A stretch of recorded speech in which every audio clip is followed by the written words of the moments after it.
Lobotomies, electroshock therapy, stains from rotting bodies, and secret cemeteries. When considering all of the events that could lead to a haunting, this place checks all of the boxes. The Athens Lunatic Asylum, now known as the Ridges, is one of the most sinister locations I've ever encountered. It opened in 1874 and was meant to be a haven for the mentally ill, with a focus on moral treatment and ecotherapy.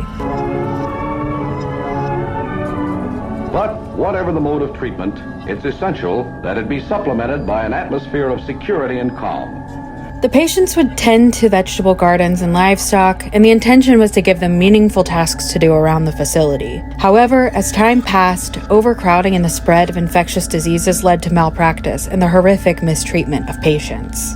The Ridges is a set of stoic, Victorian-style structures sprawling over steep hills and looming over Athens, Ohio. The first patient admitted to the asylum was a 14-year-old girl who suffered from epilepsy. Her parents brought her to the hospital with concerns that she was possessed by a demon, which was not an uncommon misinterpretation of epilepsy at the time, as we saw in the case of Annalise Michel. Apparitions have been spotted in the dormitories, and the sound of rattling chains can be heard throughout the buildings. The sound of footsteps are heard, doors open and close on their own, and shadow people lurk through the halls. One of the most common sightings is a tall man with a long black coat creeping through the men's ward. Reasons for hospitalization at the asylum varied greatly, ranging from alcohol addiction to homosexuality. Men and women were treated in separate wings of the Athens Lunatic Asylum, and the three leading causes of hospitalizations for female patients were postpartum depression, menopause, and menstrual derangements. Essentially, women could be sent away to the lunatic asylum for anything, including quote-unquote extreme jealousy or reading too many books. By the 1950s, the treatments being used in the asylum were nothing short of barbaric. Chains hung from the walls to restrain patients for hours at a time. Electroshock therapy was often used, which was the practice of applying electricity directly to the brain to induce seizures in patients.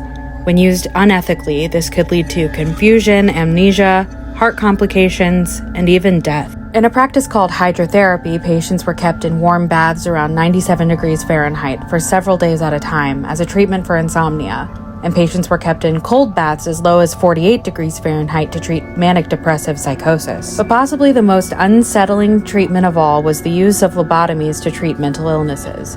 This was a procedure for inflicting brain damage on patients by inserting an ice pick into the eye socket and removing a portion of the brain. This would cause mental impairment, brain infections, apathy, and sometimes death.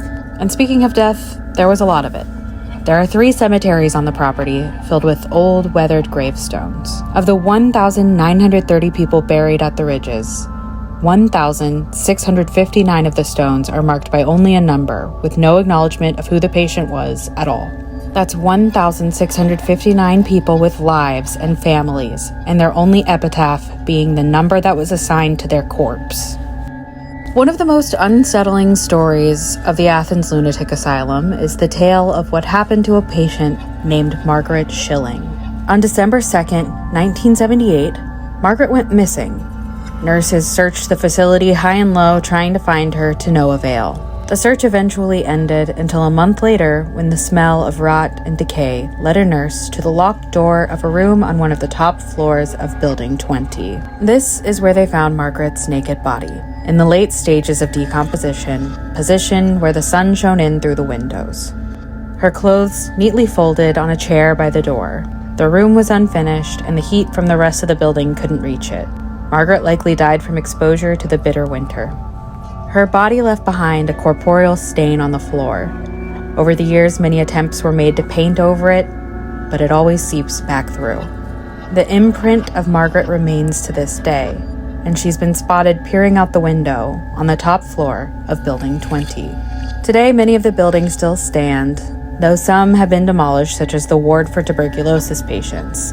Most of the buildings have been converted to spaces for use by Ohio University, but the bodies and souls of many of the patients remain as well, seeking peace in the afterlife.